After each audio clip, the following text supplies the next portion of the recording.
Anak gua, Aska, dari dulu ikut gua syuting di mana-mana. Yang gua kasih makan adalah makanan box yang ada di sana yang buat semua orang. Dan kalau dia ngomong sama gua, "Pak, nggak enak, aku mau yang lain," gua tabok. Gue tabok, tanya anaknya gue tabok. Makan kamu, ini makanan, ini sehat. Semua orang makan seperti ini. Coba enggak? Kamu nggak pernah makan tahu gejrot, Kak? Suka ya?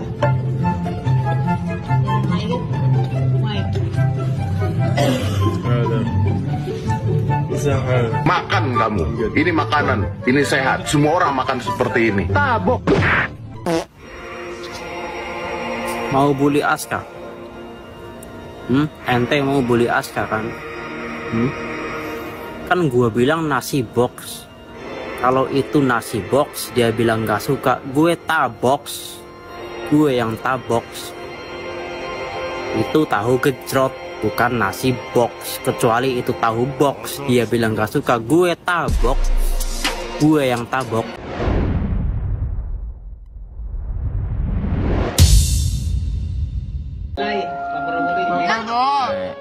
Ini Pak.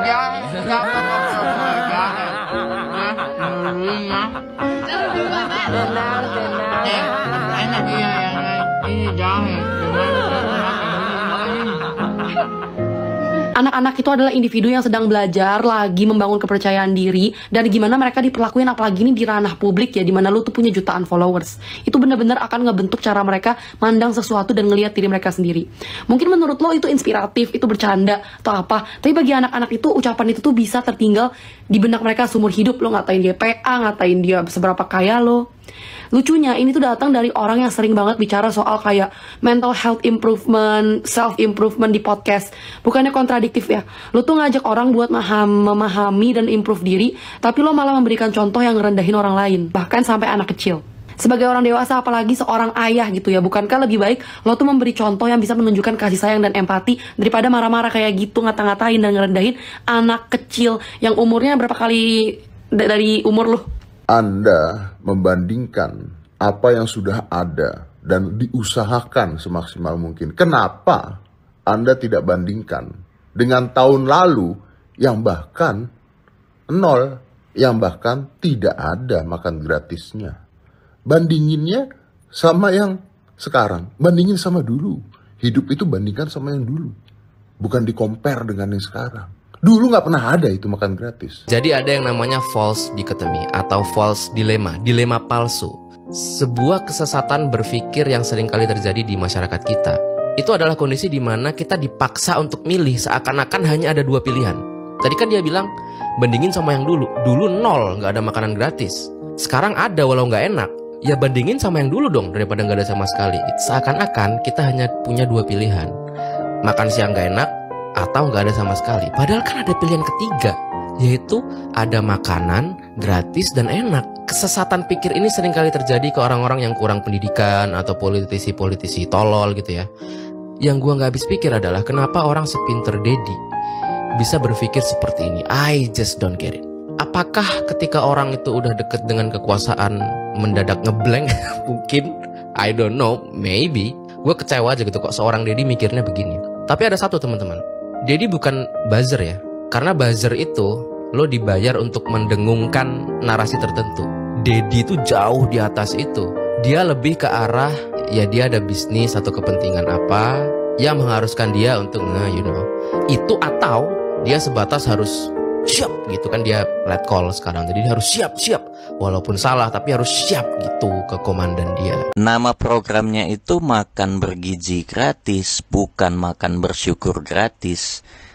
Yang bikin gak enak ini kan bisa jadi ada masalah pada gizinya. Entah itu karena cara masaknya gak bener, kualitas makanan bermasalah. Kemarin ada yang dapat lengkuas lagi, dagingnya gak ada. Enak gitu. Bisa juga masalah selera, banyak faktornya. Kata buzzer istana, tapi kan lo harus bersyukur. Squidward, kecoa bakar itu aja ada gizinya loh. Ulat bakar juga ada gizinya, babi juga ada gizinya. Coba kasih ke orang, mau nggak? Belum tentu semua mau, banyak alasannya. Alasan itu yang harusnya lo pahami. Main gampar-gampar aja lu. Mental feodal ya gitu. Karena lu tua berasa paling bener. Beberapa pembantunya Pak Presiden ini kok kelihatan bukan membantu malah membebani itu ya. Kemarin kasus Gus Miftah. Ini muncul lagi. Dan staf khususnya itu ternyata buzzer. Pak Rudi itu. Itu kan terkenal sekali dulu. Kalau ngata-ngatain Prabowo, ngata-ngatain Mas Andis kan, diangkat, katanya nggak tahu. Aduh, ini makin kacau aja nih. Udah gitu, ini tiktokan nih, kayak apa namanya pantun bersambut gitu. Masalah pendanaan makan gratis ini, makan bergizi ini. Satu bilang apa namanya ketua DPD itu kan akan saweran, ditolak sama anggota DPR dari partai itu pendukung pemerintah. Nggak begitu maksudnya, akhirnya pakai zakat, uang zakat. Assalamualaikum warahmatullahi wabarakatuh. Berjumpa lagi bersama saya di Mas TV Channel. Barusan tadi kita saksikan ya sebuah video yang sedang viral di media sosial, di mana statement dari seorang artis papan atas dan juga bisa dibilang ya seorang YouTuber, seorang konten kreator, apapun itulah yang sudah malang melintang di dunia hiburan tanah air Indonesia, yaitu Om Deddy Corbuzier ya, yang nampak belakangan ini membuat statement yang cukup mengejutkan ya, dimana beliau mengkritisi dengan cukup keras anak-anak sekolah yang berpendapat bahwa makan bergizi gratis ini kurang enak rasanya. Ya sebenarnya sih untuk mengkritisi hal tersebut ya tidak apa-apa gitu, tetapi ya ada cara-caranya lah. Beliau kan kita tahu ya seorang yang berpendidikan tinggi, seseorang yang seringkali di podcastnya membahas soal mental health dan segala macamnya yang berkaitan dengan kesehatan mental dan juga psikologi anak-anak ya. Tapi nampak belakangan ini beliau tolak belakang dengan statement-statementnya di beberapa podcast ya. Beliau yang selalu menyuarakan soal pentingnya mental health untuk anak-anak, psikologi untuk anak-anak, tetapi nampaknya akhir-akhir ini mulai muncul sifat aslinya ya. Entah itu mungkin karena Om Deddy ini sedang terbawa suasana atau bagaimana, sehingga bisa melontarkan kata-kata yang kurang pantas seperti mohon maaf, pala lu PA lah, gua tampol lah, gua gamparin lah. Itu kan sebuah perkataan yang kurang pas ya, apalagi ditujukan untuk mengkritisi atau menanggapi video dari anak-anak sekolah ya. Bagaimana kita ingin mengajarkan sopan santun yang selama ini menjadi budaya Indonesia jika seorang seperti Om Deddy saja yang kita anggap sebagai orang cerdas, orang intelektual bisa melontarkan kata-kata seperti itu ya.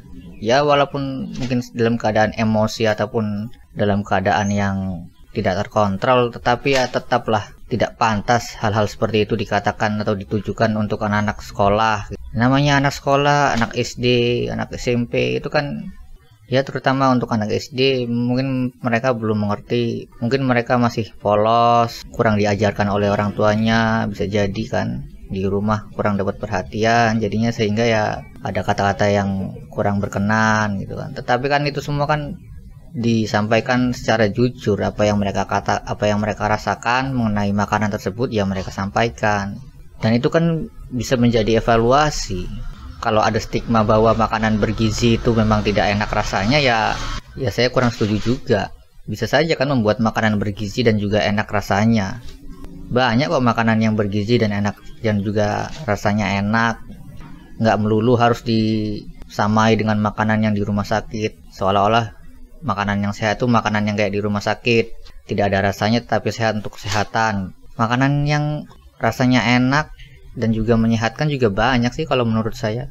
Dan anak-anak itu kan hanya menyampaikan pendapatnya secara jujur ya. Apa yang mereka rasakan ya mereka sampaikan. Itu kan melatih anak-anak di sekolah agar mereka berpendapat secara jujur tanpa ada alih-alih menjilat atau mempunyai tujuan lainnya. Seorang anak sekolah, apalagi anak SD ya walaupun itu makanan dari siapa, entah itu dari bantuan presiden, gubernur kayak camat kayak, ya kalau menurut mereka nggak enak ya mereka pasti mengatakan nggak enak aja.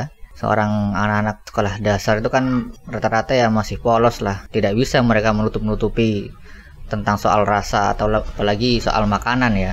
Bukannya mereka tidak bersyukur atau bagaimana, tetapi kan di dalam video-video tersebut kan anak-anak tersebut ditanyai bagaimana soal rasanya, ya mereka jawab secara jujur lah, rasanya kurang asin, ada yang hambar mungkin, ada yang ngomong kurang enak. Ya nggak apa-apa juga sih kalau menurut saya, itu kan bisa jadi bahan evaluasi agar kedepannya pemerintah bisa menyajikan makanan yang enak dan juga makanan yang bergizi.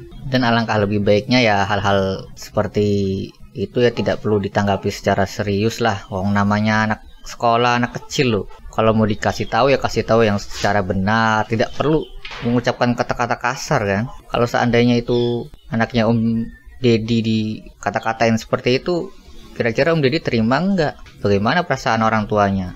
Anaknya diomongin seperti, dikata-katai seperti itu di media sosial lagi ya, walaupun tidak menyerang ke satu individu ya, atau tidak menyebutkan nama secara spesifik ya, tetapi ya untuk anak-anak sekolah yang mendengarnya kan menjadi takut.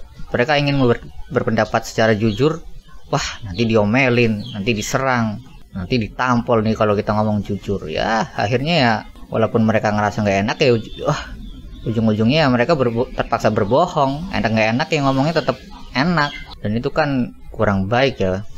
Apalagi ini dilakukan oleh Om Deddy Corbuzier yang kita tahu lah, beliau seorang yang cerdas, seorang yang pintar.